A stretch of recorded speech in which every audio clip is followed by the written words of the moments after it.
Đâu có cửa. Nữa, còn anh thì cứ tao không được cửa, tao chưa chịu. Tao không được cửa. Tao nhớ. Chỉ biết rồi tao chưa chịu, tao không được cửa nữa. Ô, nhìn nó lộ ít xíu. Nhiều lưỡi xí, nhìn nó chưa?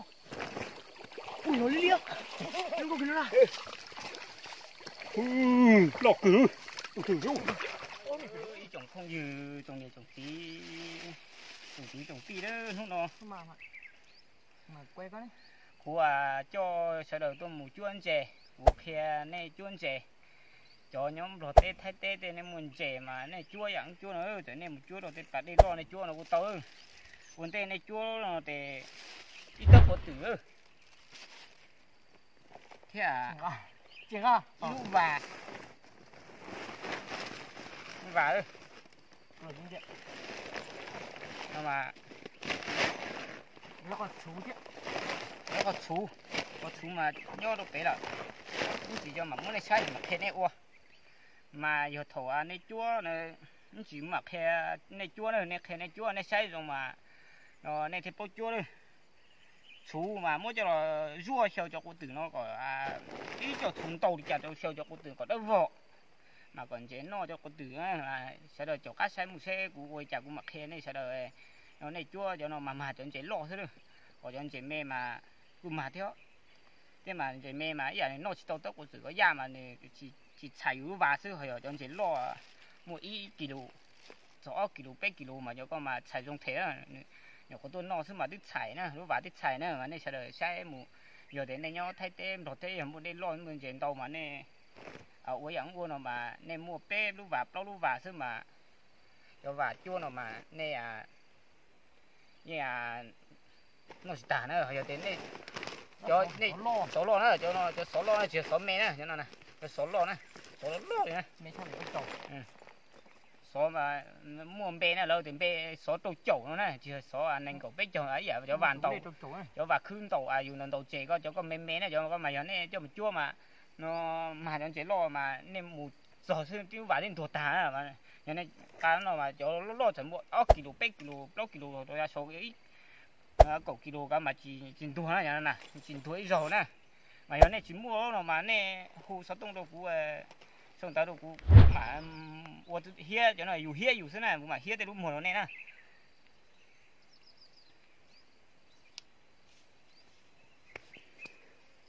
đi chúng ta mua chơi thiếu.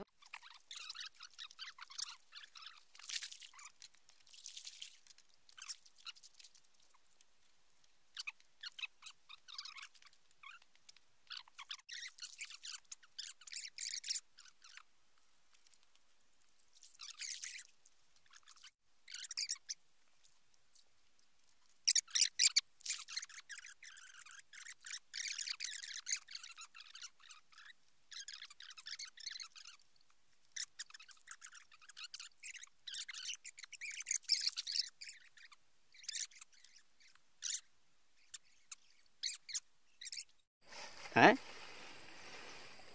Nè, này cho chú ó,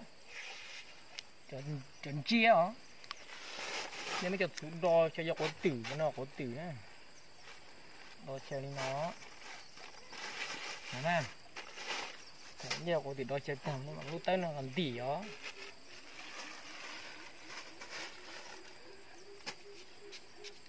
Nè.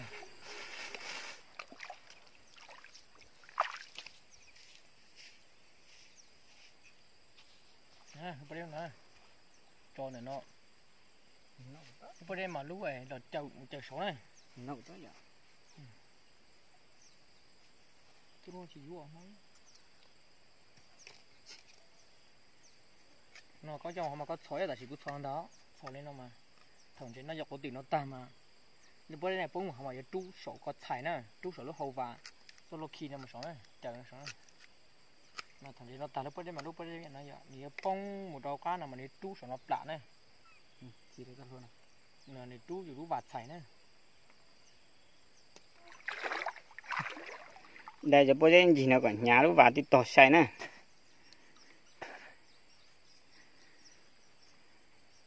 Thế chỉ ta lên nếu muốn tôi giáo, thì tránh trường hợp Cho vào tao hình dễ mà. Cho tao hình dễ. Sao thế nhỉ? Mua tụi con lo, xem nào.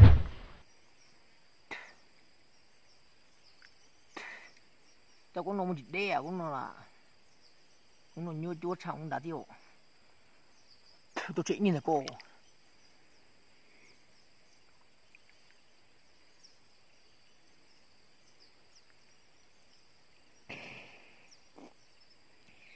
Có trẻ này nó cái gì mà. Dạ. Chuyện như nhà tàu à. Chuyện nó dọ. Nó thì ý nhỉ.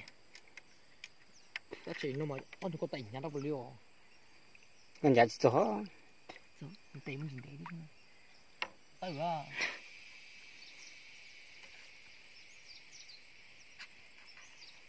Có cho bùa hả? Có cho gọi ướp lão con là mấy tiếng hả? Cho gọi gì? Mới ôi coi cái này. Cho tao biết thấy dáng coi là cho cái nó hơi thẹp khó đấy. Chưa nó nè. Lúc bây giờ tin thiệt tụi bà học là mà tụi số giáp phò nè. Mắm. Còn nãy kìa, tao cái mày quên. Mày cơ. Mà Mà tí nữa chạy ơ. Bây giờ. Dễ ơi mà. Dễ ơi sao? Khó thế ra.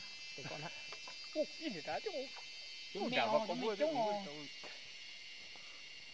Có bà cho mình cho con thiên mà. Có một bà ha. Anh chỉ cá thế nào? Ô, bà lẩu thang đấy chứ. Mấy chỗ từ mẫu mấy. Cái mày ơi, nó. Nó thế nào? Còn nay luôn. Mà tí nữa chạy tí nữa. Chạy tí nữa. Nó bây giờ tổ được cứ. Bây giờ tổ thằng rồi nó mà anh cái chung chia bạn hơn. Thằng rồi mà nó là. Mà đi cả đấy, chung chia nè. Nhầm tiền nó mà mới to đó, đã to mới to. Thì em đa thế. Thôi có được. Nhiều em bèn chứ. Nhiều còn đấy gì mà. Nó bị to mà. Hả? Mà quay được, nó khai đó. Ra đây cho phố nè. Đi cho nó nào. Đi tuổi đó đấy. Ôi chung cờ. Chung cờ rồi. Chỉ chủ chi thôi. Không có trường thấy tao lì cái. Cái giờ mà nếu mình chưa tao à không biết cơ đấy. Gào nào rồi. À, gào nào rồi.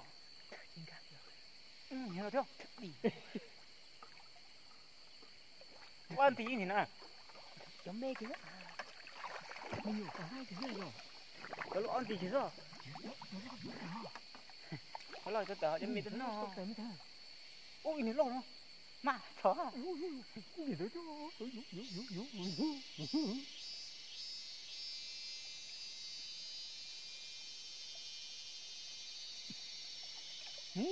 Dịp vào đây thì cho nó vô cửa. Dịp vào đây thì cho nó vô cửa. Đứa, còn anh thì đứa, tao không được gớm, tao chưa chịu. Tao không được gớm, chỉ biết rồi, tao chưa chịu, tao không được gớm nữa. Ô, nhìn nó lộ, ít xí, nhìn nó ít xí, Nhìn nó chưa? Ui nó liếc, nó có cái nào? lọc cứ, thử vô. Ôi mày phải nữa. Nhá là có to gì vô.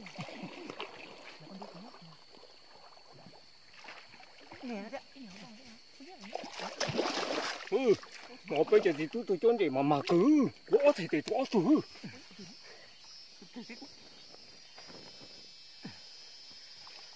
Ít thế nhau tổ nếu là tâu rồi mà. Ôi từ, tôi đã ôi thế là từ một cười thiếu. Gì mà có con bạn này rồi. Ôi nó lộ gì à? Lộ gì à? Trong cửa mơ. Chút rồi cho mẹ. Chỉ có nhấp tay không gì. Không phải nó chê, nó mong nó chê tao á. Nó thọ cho bự hậu gì hả? Mong nó chê. Mong chê to hơn. À, thật mong chê to. cái thọ bự không tát ở nhiều. Tự được còn này chứ. Đi xin cả chứ. Chơi nhiều. Biết con này chơi nhiều nó phải đó đấy. Cũng bỏ gì nữa thế, sao bỏ cái gì được? Nghe không? còn đây nó thật tử nó luôn với xin rồi ui nhìn nó thế mà nhìn luôn nhìn tao co nó mới xin đấy trông thiếu trông nhìn này nó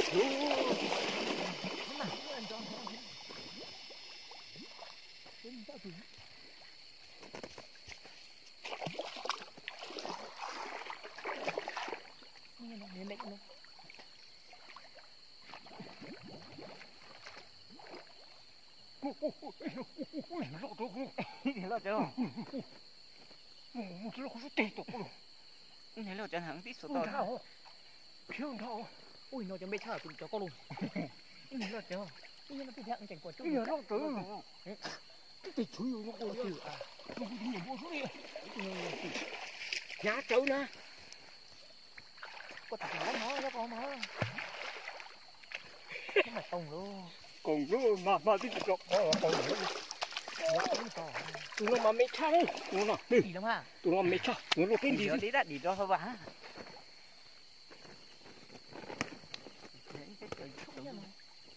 thế tao nó đặt con nó thằng cái tiền nữa tụi anh chơi mấy cái chỗ mà nó to hơn có lò cha biết cho nó nha nhà phố thì cái trồng đỡ đà hay là này nó đá chứ cái trồng cái vườn đào cái cọ thế na có cỏ như này cái cỏ ít xinh mà hả cái cỏ như này như tao nó biết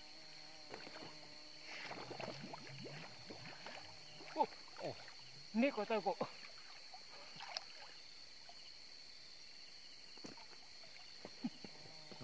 cái cá trâu tròn hết ủa nó có lo rồi mẹ con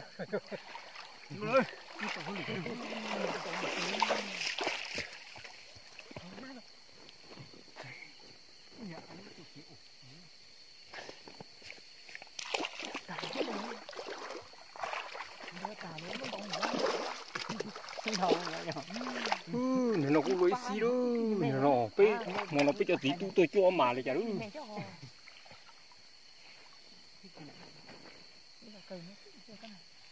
xong chia pe tôi chua mà bây giờ thì tôi chua mà lại chả đúng còn trên chơi gì buồn là gì đúng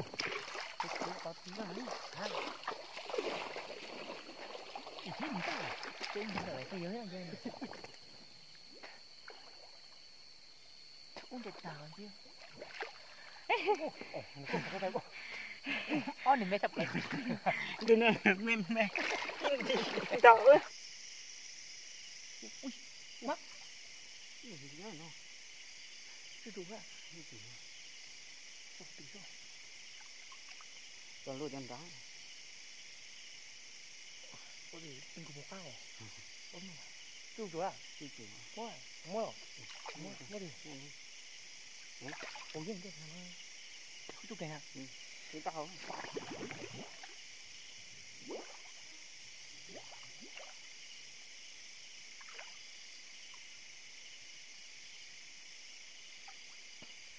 cứ nhổ đi chưa có chỗ thí dụ cao kiềm chỉ có thế cái to tinh không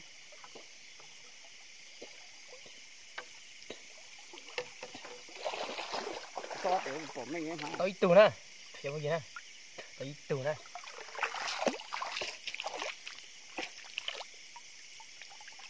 nè tới từ nó kìa nó chứ có chú đồ mua chứ đồ có một điều nữa chọn đây rồi mà cái túi cái gì nè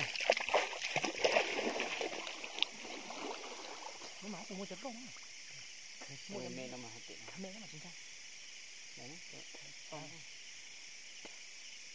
chú chủ cái đồ ngon chứ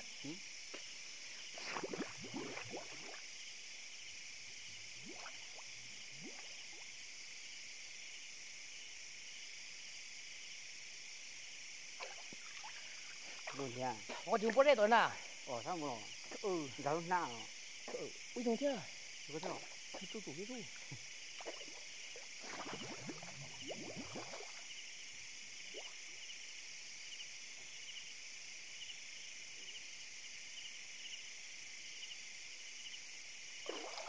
lần để được rồi, mẹ đi này, để không rồi. Ha, tôi tụi đi o này, đi tụi đây.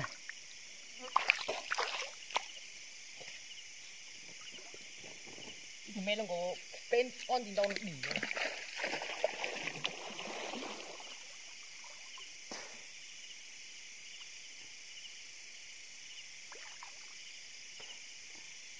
Mẹ nó bỏ tao đâu chứ? Nó nữa. Hả? Nó nữa. Nè. Mẹ nó kia, nó thấy nó. Con này ta.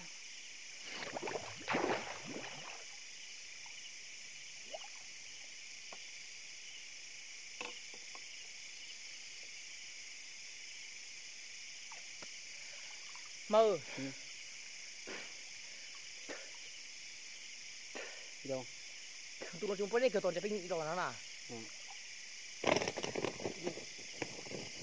Đâu tôi đi bấy chưa?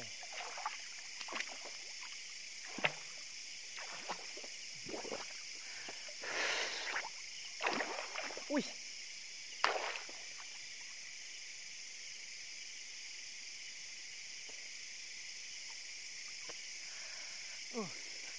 Nè đi nó giống xuống. Thế nào?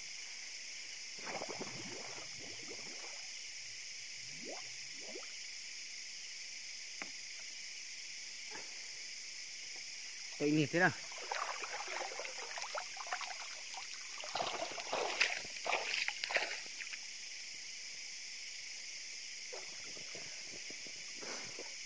Thì chung tiếp mà nó. Chung người chưa? Không phải thế rồi. Ừ. Cái chân đá thế nào?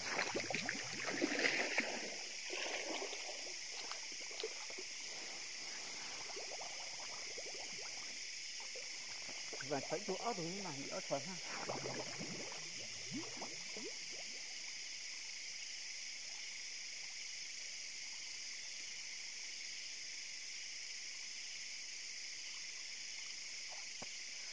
Mà có đây không? Lúc bạn có đây cũng tạm ư? Lúc đấy mà đi tầng tạt rồi. Ô tù nữa.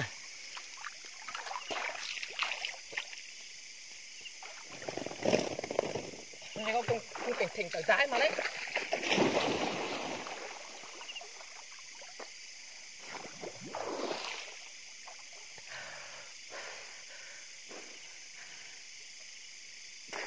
Cái lúc mà cái lon sẽ tẩu xuống cái mẹ xưa rồi. Con.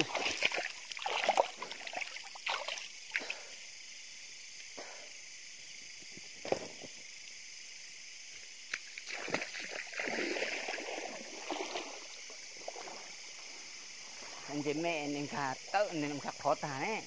Mình có thể cho nó coi vào nó lúc vào nó. Thì nó vấn đề cũng tả được.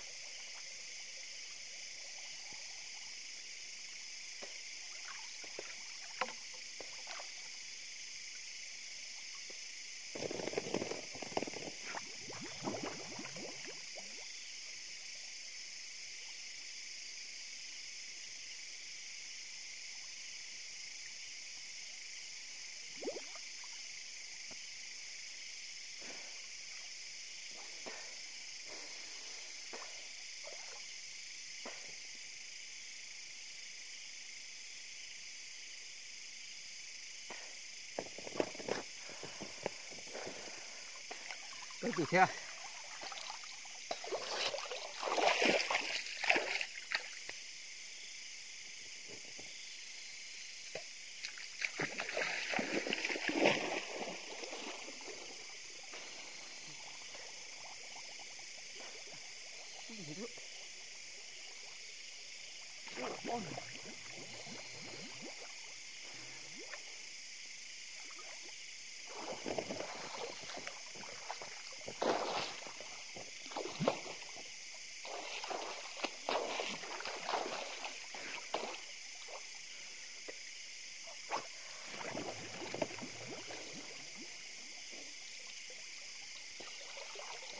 Cái gì thế?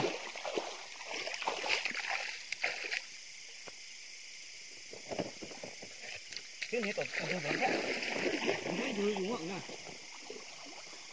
Bê tủ nè, cho mê cái dễ. Nè. Tàu bê tủ. Pan này nó là pan này hả chia pan bung hả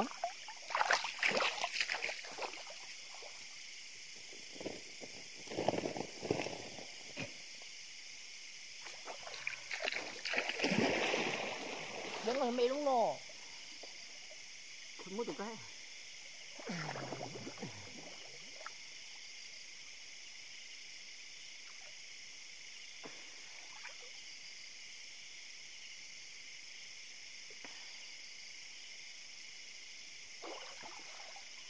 tôi có lời không hiểu gãy từ đúng không mà cái đường nó tiện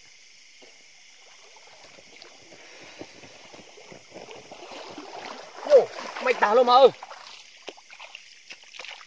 tao lử ra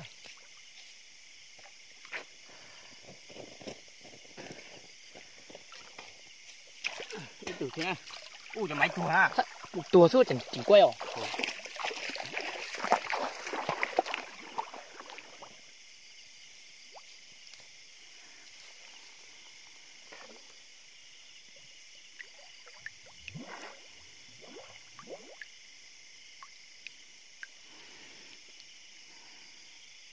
ồ ha tôi hành xe pin yếu à pin yếu chỉ cả chỗ số yo tụi này có nhau rồi đâu ừ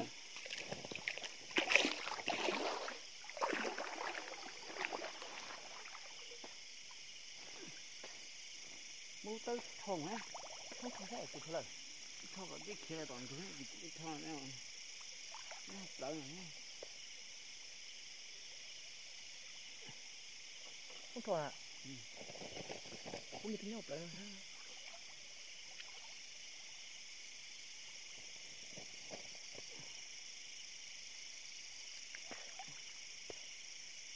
đào á hả cùng thằng ấy chơi coi chứ phá tiền rồi đó kìa bỏ nhé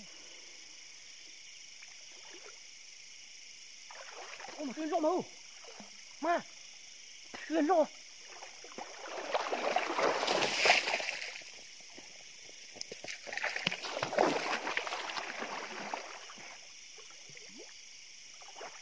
bây giờ đi lột chứ ồ đi lột chứ đấy thì cái lô mà má cái lô chụp quả trong nó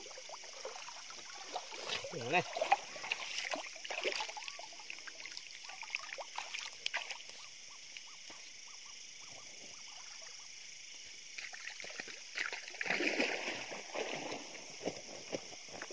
luôn luôn nó còn mấy mấy nữa trời nhìn nó thế nào trời nhìn nó nó mấy mấy thế nào để con hết để cái này để con nhìn mẹ thì nó cứ tách từ nó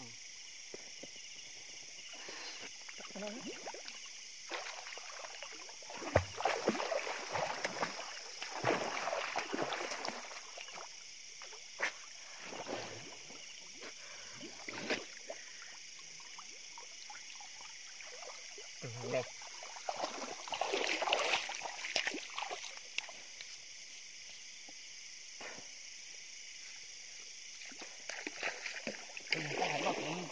bỏ ra cái mẹ thế đâu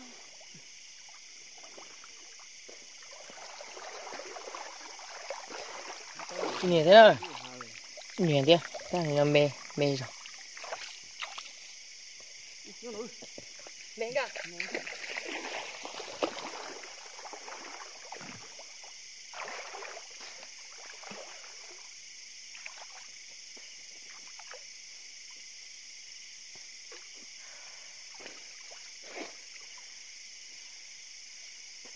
dưới này chứ nó tao lại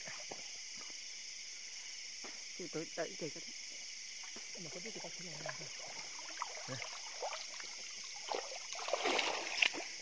cái tu cái nó còn thế cái tổ tu cái tổ nó thế tổ em chứ lo hè nhiều hắn nó xem mẹ để dọn này mẹ này chẳng đâu được đã được gì ha vậy là mẹ hơi hiểu đến rồi còn chơi sẽ đến lo ôi gì vậy ôn đi ngô cứ ôn đi ngô tiểu chăm mua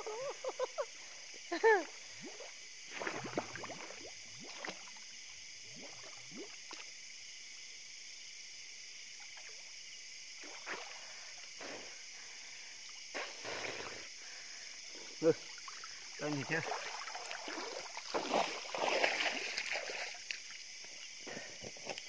Rồi, to tù. Cái to tù. Nè, to tù nè. Trồng tu này chỉ bỏ to tù.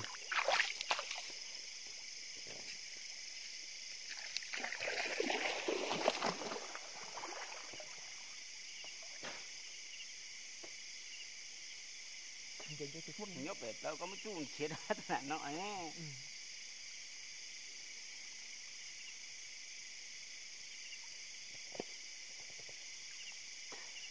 Cái tả ạ. Bỏ nhỏ.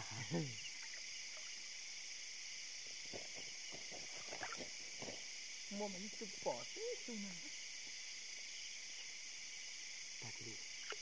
Tả cái ra. Tôi sẽ gọi một con mà thả chưa.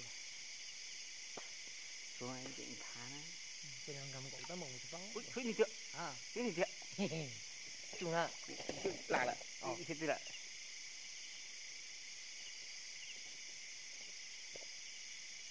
Mà trông thì chấm đây chắc trông. Cái nhỏ này cái nó là Nhớ coi rồi.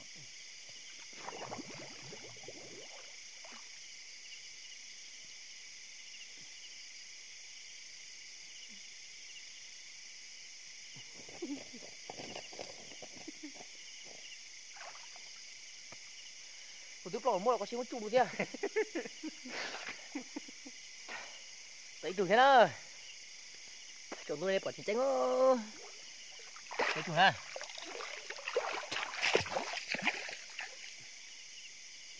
Cũng nặng quá à. Nó nè, chọn chạy chua nó nè, ở với chủ tỏ nè. Loạt. Xong rồi chạy mẹ thứ, chỉ muốn chạy lo nè. Lo cha tụi nó thế này, chân chạy nè, tụi nó lo này. Thì xong cái chỗ cho. Thì xong cái chỗ mà cho nó lo, kỳ bé kỳ tay cũng mua đấy, xong rồi chỉ muốn chạy trong thì lại mua cho mẹ xí, ta cu tàu thế này. Cu lúc bạn nó mà cho lon tao đùa mà cho lon tao đùa.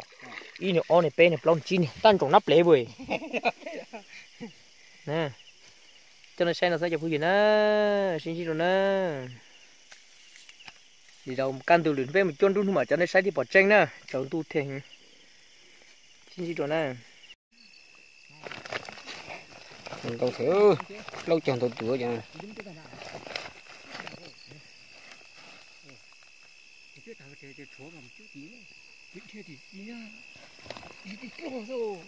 Cái chồng mình.